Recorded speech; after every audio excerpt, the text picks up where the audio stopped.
Welcome to the Near Memo, a weekly conversation about search, social, and commerce.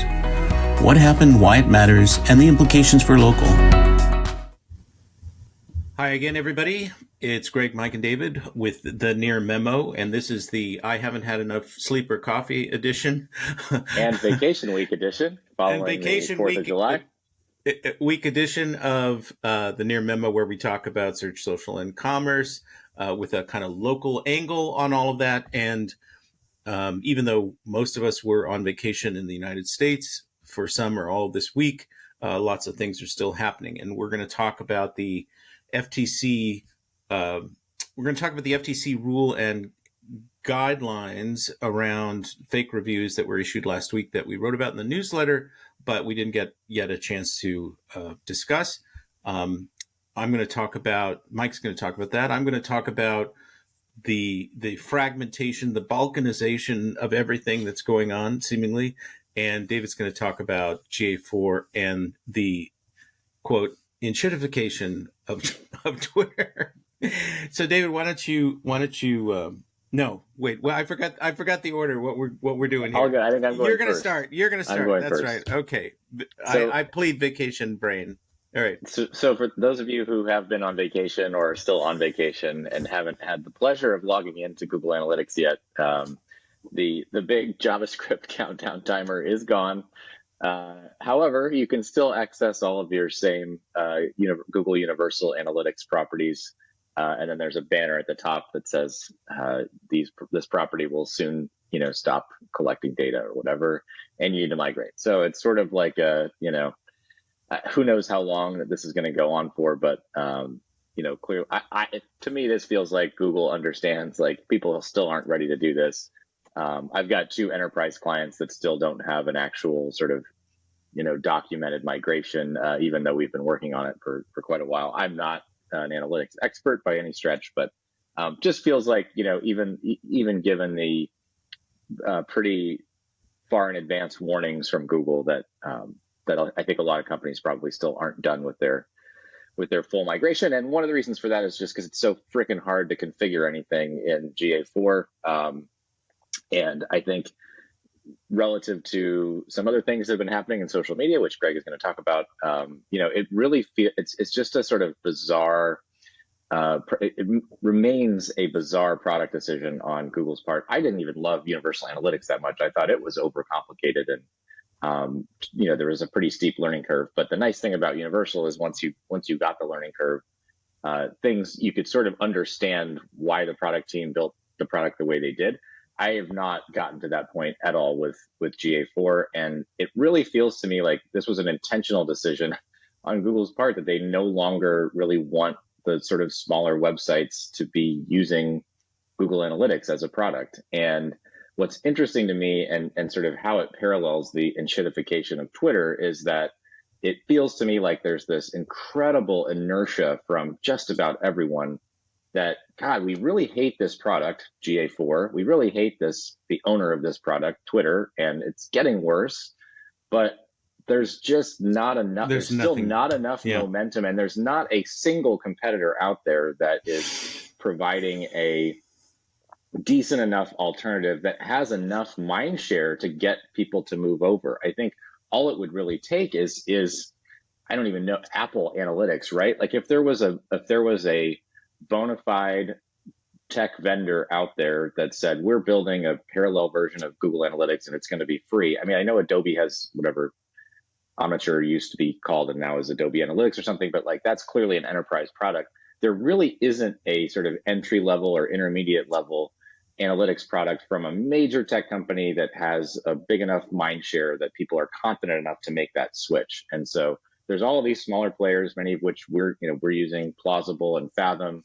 I'm trying Matomo, which I saw today was an open source alternative to GA4. So it just feels like there's this sort of, everybody hates the product, but there isn't an obvious sort of off-ramp from the product. And so we're just sort of marching along, continuing to use it. And I think that's a bad decision. I understand why an enterprise would make that decision. But for those of you who are agencies and for those of you who are small businesses or medium-sized businesses listening to this podcast, I would definitely encourage you to experiment now. And I mean, to me, there's just no reason to stick with what is clearly an inferior product, both from a user interface standpoint, a configuration standpoint, a data sampling standpoint. There's a whole number of reasons not to use GA4, and now is the time to really investigate alternatives. And I hope one of them works, and I'm going to continue to, I'll report back periodically on my experiences with these other suites. I think for very small companies, you might even be able to get away with the analytics provided by your content management system. I think Squarespace Analytics is fine, and there's no setup required. Square has some analytics, so you might be able to get away with that if you're a very small business. Wix must have some too.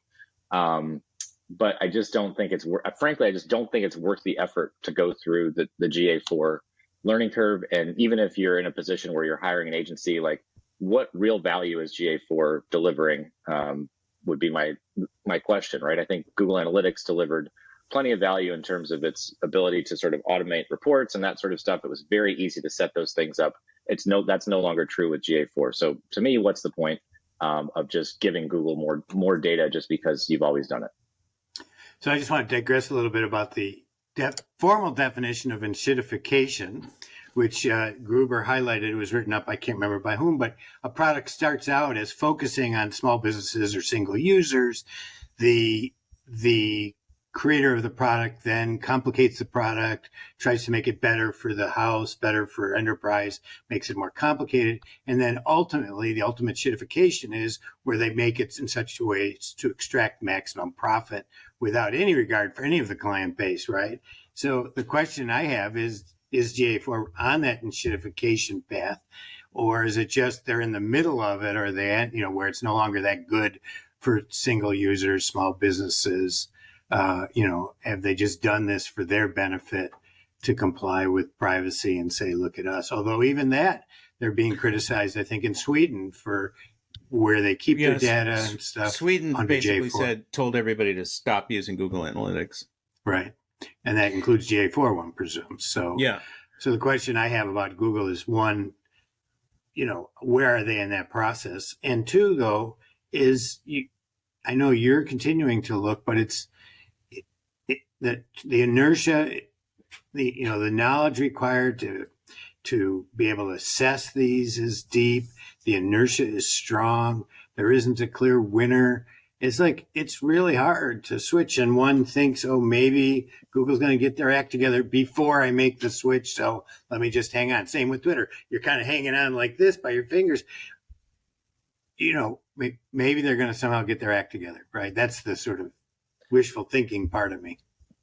Yeah, but I don't think Google's going to get its act together with this. I think it's, unless they literally can the entire product team and start from scratch. Like, I just think that whoever built this is totally unqualified, which they're not going to do. Exactly. Right. So I think really the opportunity probably, given, again, the market share question, like I think you have to have just a large enough sort of mind share with people to get them to make an active switch. And I think really the best opportunity is from the native CMS platforms themselves, just really ramping up the sort of robustness of their own sort of what has been very basic tracking features. I think that's, if I had to place a bet, it would be on sort of native CMS level analytics packages. Well, this is analytics.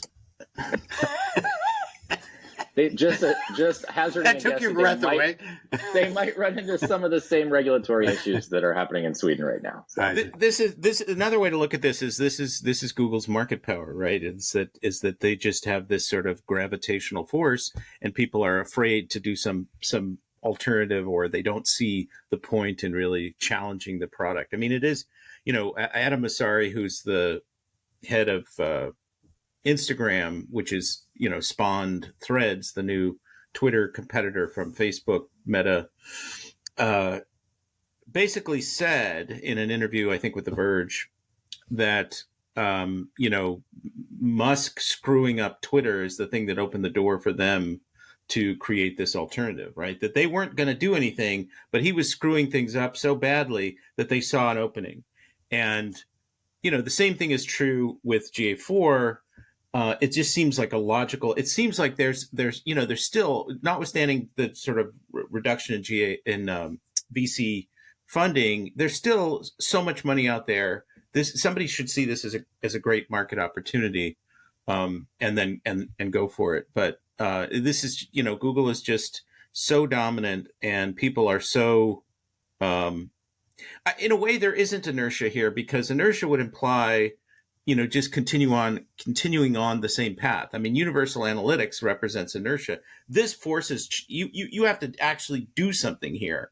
But people no, you don't. I mean, your universal automatically converts to J4 as of I guess that's yesterday. True. That's fair. That's fair. But you're not going to be getting value. No, you're going to go and you're going to be totally flummoxed by the results. Yes.